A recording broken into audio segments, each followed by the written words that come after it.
Este é mais um momento para explicação da palavra de Deus. O texto base para a nossa reflexão está no livro de Atos dos Apóstolos, capítulo de número 20. O tema central que consideramos neste capítulo, a bênção maior em dar do que receber.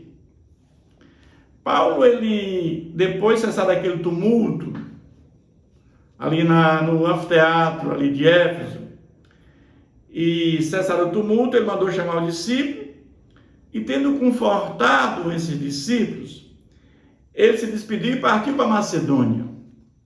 Macedônia é aquela região onde ficava Tessalônica, na cidade nos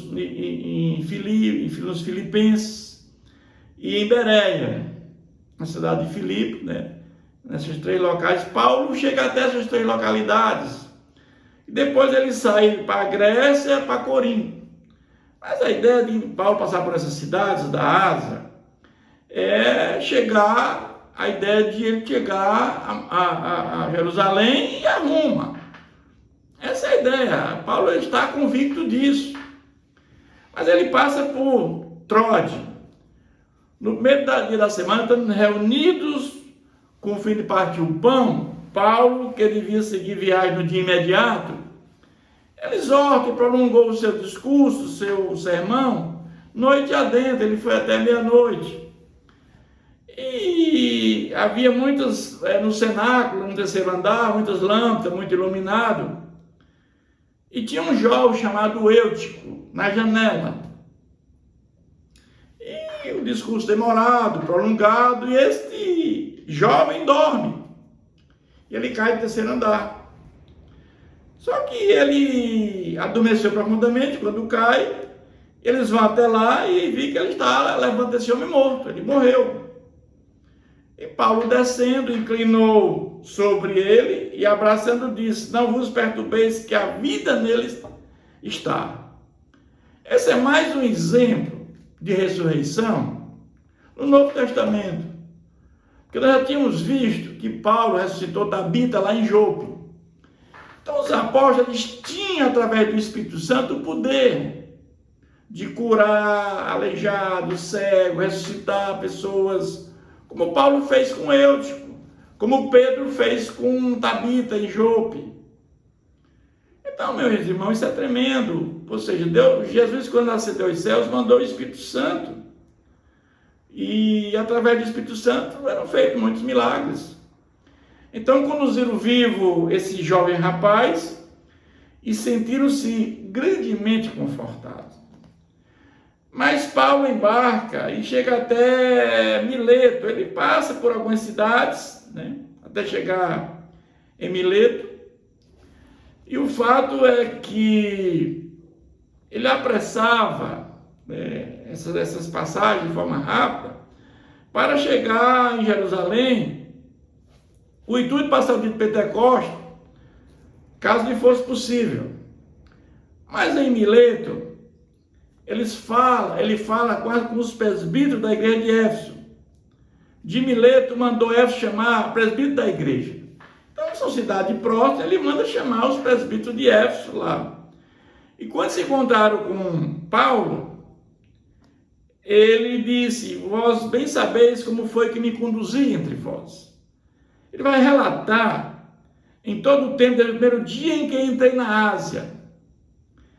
Ele está dizendo que, servindo ao Senhor de forma humilde, lágrimas e provações, passou por ciladas dos judeus que sobrevieram, mas ele jamais deixou de pregar o evangelho, de anunciar coisa alguma que não fosse proveitosa, de ensinar publicamente e também de casa em casa. Lembra da escola de Tirano, em Éfeso? Então Paulo, ele buscou isso, testificando para judeus, para gregos, para gentios. E o que é que Paulo pregava? Paulo pregava arrependimento e fé. Mas o fato é que quando você fala a palavra, pega a palavra de Deus, a palavra de Deus é tão forte, capaz de dividir juntas e medulas e alma e espírito. Alma e espírito, elas são coisas distintas, mas andam juntas. Tem funções diferentes. Porque muitas vezes nós pensamos que a pessoa, o espírito é uma pessoa, mas nós associamos pessoa com corpo. E não é isso. Porque sabemos que o Espírito Santo é uma pessoa, mas não tem corpo. O espírito é aquele que tem inteligência, tem pensamento, tem raciocínio, tem decisão. Isso aqui é o caracteriza um espírito. Não é porque tem um corpo. Um animal tem um corpo, mas não é uma pessoa. Então, o Espírito Santo é uma pessoa, Deus Pai é uma pessoa, Jesus é uma pessoa, e Jesus, no caso, ele tem um corpo que ele encarnou e ressuscitou, ele tem um corpo glorificado lá no céu, com duas naturezas, humana e divina. Mas Paulo, ele pregava a palavra de Deus, e muitos receberam naquele momento, se converteram, porque a palavra de Deus é tão forte, que o Espírito Santo vem e convencia. E à medida que você estava morto espiritual, o Espírito Santo nos vivifica, nos dá nova vida. E aqui Paulo está dizendo que eles passaram a ter fé em Jesus e se arrepender. Nós só temos capacidade de se arrepender e ter fé depois, no momento da conversão. E somos justificados por Deus Pai, pela fé em Jesus Cristo, e somos adotados por Deus. E passamos a ser a família de Deus. Então Paulo está pregando isso. E ele agora, constrangido em meu espírito, voar para Jerusalém, não sabendo o que vai me acontecer em Jerusalém. Era uma incógnita. Paulo sabia que Jerusalém era um problema para ele. Porque lá ficava o sinédrio, lá era um ponto contrário à pregação dele. Senão que é o Espírito Santo de cidade em cidade me assegura que me esperam cadeias e tribulações. Mas que Paulo, ele está destemido, ele está decidido a ir. Porém, ainda considero a vida preciosa para mim mesmo, contanto que complete a minha carreira e o ministério que recebi do Senhor Jesus para testemunhar o Evangelho da Graça. É interessante que Jesus veio para nos trazer a graça salvadora como fundamento da salvação. Jesus veio resolver o problema do pecado da humanidade. Jesus veio restabelecer aquele elo que havia se perdido entre nós e Deus. Mas Paulo, quando Jesus manda fazer o ide, Paulo também sabia que ele veio fazer aquilo que Jesus comissionou, que é pregar a palavra de Deus. Ele é usado como instrumento para fazer a obra de forma com intrepidez, sem medo.